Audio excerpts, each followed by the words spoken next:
Saturday morning was come, and all the summer world was bright and fresh and brimming with life. There was a song in every heart, and if the heart was young, the music issued at the lips. Well, perhaps music wasn't issuing from every pair of lips. The only sound coming from Tom Sawyer's lips was a sigh as his Aunt Polly's threat echoed in his ears. Now, Tom is sighing because he has on his mind a fence, a very big fence. Before Tom Sawyer can even entertain thoughts of spending this Saturday with his friends at the swimming hole, this fence has got to be whitewashed, all 800 square feet of it. From Tom Sawyer, the Glorious Whitewasher. It's a classic piece of Americana. Yet for today's professionals for whom striking deals is part and parcel of their job, and we're talking specifically about purchasing agents, this episode illustrates a particularly important lesson. This program is an introduction to a series of programs on the art of negotiation, designed specifically to give purchasing agents the skills necessary to be successful in deliberations with vendors. We'll discuss the hows and the whys, the fundamentals of negotiation. And to help us do that, we're going to call on this classic episode from the Adventures of Tom Sawyer. Because, as you'll see, Tom Sawyer gets that fence whitewashed using the fundamentals necessary to plan any negotiations. Just take a few minutes to watch what he does, and then we'll talk about how he does it, and how what he does can help you. Under threat of Aunt Polly's wrath, Tom initially attacks the job with all the vim and vigor a young boy could muster. But Tom's energy didn't last. He began to think of the fun he had planned for this day, and his sorrows multiplied. Soon his friends would come tripping along, and they'd make fun of him for having to work. And he didn't have anywhere near the kind of money he'd need to pay them to help him. But at this dark and hopeless moment, an inspiration hit upon him.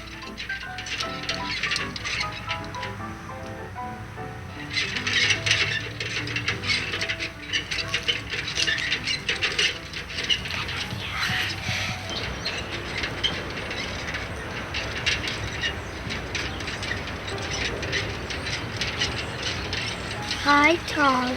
See, you gotta work, huh? Oh, hi, Ben. Work? This is not work. Not work? You mean you like it? Of course I like it. And how many times you get to whitewash a whole fence? And all by yourself? Yeah, I guess you're right. Say, Tom, how about letting me whitewash a little? Gee, if it was up to me, Ben, I might. But you know my Aunt Polly. She's awful particular. And this fence has got to be done just right. Please, Tom. I ain't never done a special job like this before. I'll give you my apple core. Well, maybe. But I'd have to have the whole apple. The whitewashing episode is sometimes cited as an example of a boy trying to get out of work. Well, perhaps on one level it is. But on another level, the level that interests us, this episode shows negotiation techniques used to reach an agreement between two parties. An agreement that gets the job done to the satisfaction of both parties. The term negotiation can be defined in a number of ways. A dictionary says, negotiation is a conference or discussion designed to produce an agreement. A professional association says, negotiation is the art of achieving mutual advantages without arousing hostilities. Whatever definition you use, you'll probably agree that negotiation is an art, a science, and a skill. as we saw with Tom Sawyer and his whitewashing. But defining negotiation is relatively simple compared with attaining the skill. Other programs in this series will discuss specific techniques for attaining these skills. But for the moment, we're going to discuss why purchasing agents need to negotiate. They continually face the determination of whether a price is right or whether there may be room for negotiation.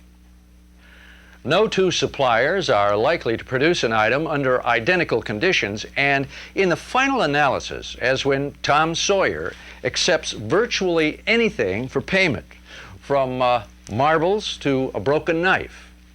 Prices are set by people, not by methods. So why negotiate? Because there are financial benefits. Even if you're not negotiating directly over price, you can still save money. In some situations, price may not be negotiable, but other cost elements may be, including packaging, maintenance, and service, technical assistance, or terms of payment. And there are informational benefits. Negotiation ensures a better mutual understanding between buyer and seller regarding the product or service itself. Negotiation includes clarification and agreement about technical requirements, delivery schedules, shipping instructions, credit arrangements, and quality provisions. And then there's the question of when to negotiate and what items are negotiable. Now consider entering into negotiations anytime you're not satisfied with the product's specs or transaction terms. For example, you should negotiate when product specifications are tight or complex. Your deliberations will help ensure that the vendor has a good understanding of your requirements and may contribute towards your obtaining a better product or services for the money. You should negotiate when the procurement is the first of its kind. Again, deliberation will help you find out from a vendor whether or not it can satisfy your requirements or if he has something better to offer. And you should negotiate when there's not time to solicit competitive bidding on the item. What to negotiate? Well, in a word, you should negotiate everything. Deliberation should be held over terms of all pending contracts, short and long-term contracts, blanket orders, as well as service contracts. You should negotiate on specialized equipment purchased and large-scale yearly contracts, for example, on office supplies or MRO supplies. Even on fixed price situations, you should negotiate. Maybe the price itself can't be adjusted because of manufacturers' agreements, trade customs, or collusion, and that can be a real negotiating nightmare. Yet, negotiations can be used even in such a situation. Suppliers, hungry for business, often can be persuaded to make concessions that may not affect the quoted price, but which definitely do lower your ultimate cost. So, in a nutshell, those are some of the whys and wherefores of negotiation, which brings us to the hows.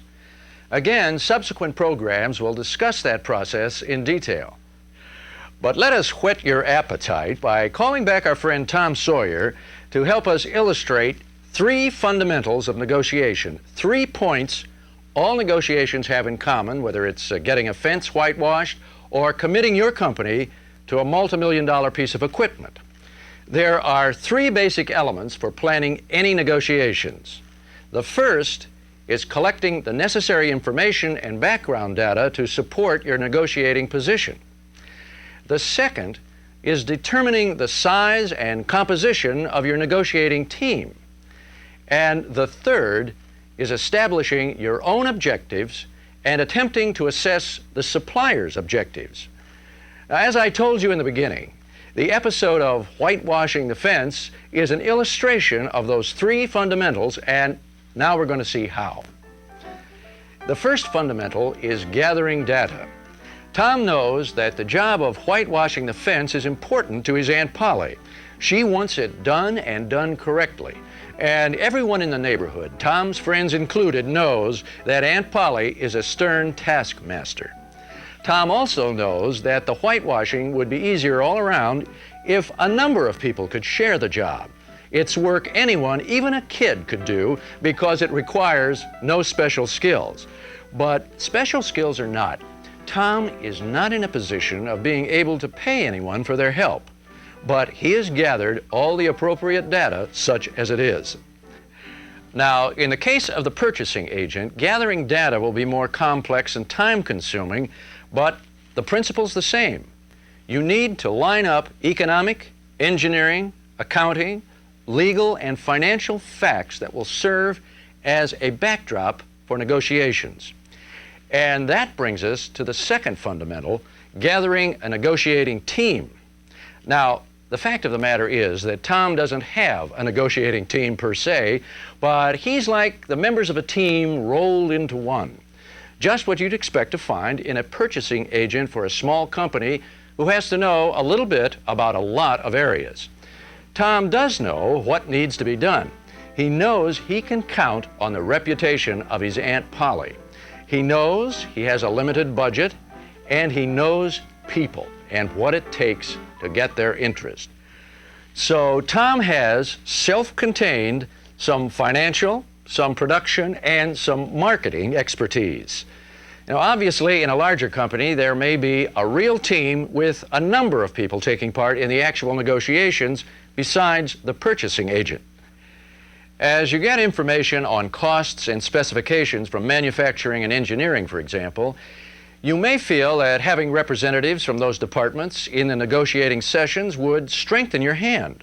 Or if complex legal problems on the supplier's patents or proprietary rights, for example, seem sure to come up, it may be wise to have company counsel on hand.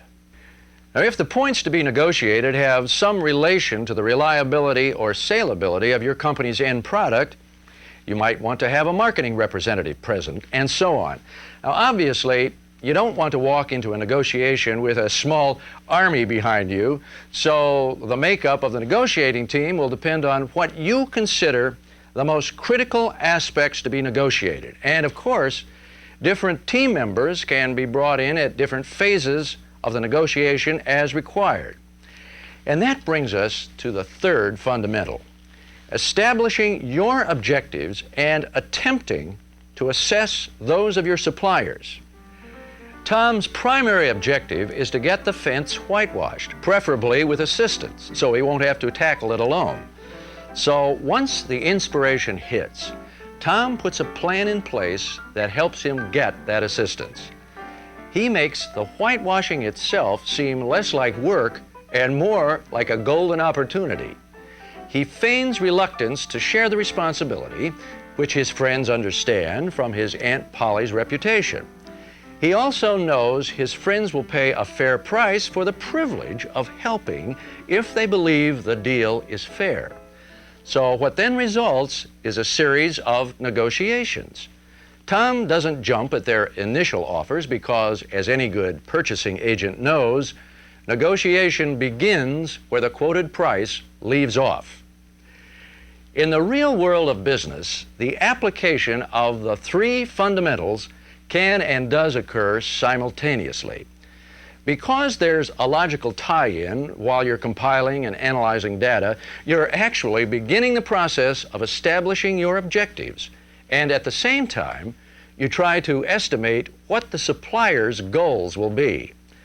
Now, the cost and market information you bring together provides the framework for your objectives. And there are a couple of other points worth noting, points about the use of time and the establishing of a basic position. Tom Sawyer had one day to meet his objectives.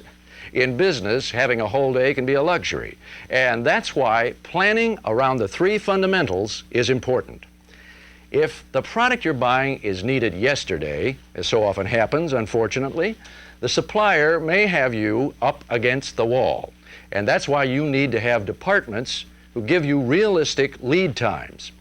When they don't, they weaken one of your most effective negotiating tools: time. Now, on the other hand, if your cost and price analyses are sound and you suspect from your research that the supplier is weak or uncertain about his, You'll probably go into the negotiations the stronger party. You'll at least have a psychological advantage. Now, the other point is to establish a basic position for yourself and or within your negotiating team from which to negotiate. Give yourself a range to work within. Now, for a certain piece of equipment, for example, you may have set a price of $45,000 as your tentative objective. But based on your research, you may be able to negotiate the price down to $40,000. Now, on the other hand, based on some weaknesses in your position, you may be prepared to settle for a price of $50,000. Now, these positions, your basic objective, your most optimistic minimum, and your maximum should be considered before you even meet the vendor. At the same time, you should be estimating what figures your vendor will bring to the negotiating table. Now, based on your cost analyses and your knowledge of the vendor's bargaining strength, you can come fairly close to the limits the other side has set. Now, here the vendor will take a stand if forced to at about $42,000. Now, that's his minimum, but he'd really like to get $52,000. Well, however, given the nature of negotiations and his estimates of the company's strengths, he probably would be prepared to accept $47,000 as a reasonable offer. So, looking at the objective of both sides, we have a range of negotiation wherein an agreement can be reached. And that, as we said earlier, is one definition of negotiation: a conference or discussion designed to produce an agreement. Negotiation is a difficult but essential art. It's at the very heart of purchasing and the competitive system. There are financial benefits and informational benefits to be obtained if you follow the three fundamentals for planning negotiations. Then your negotiations will truly be the art of achieving mutual advantages without arousing hostilities.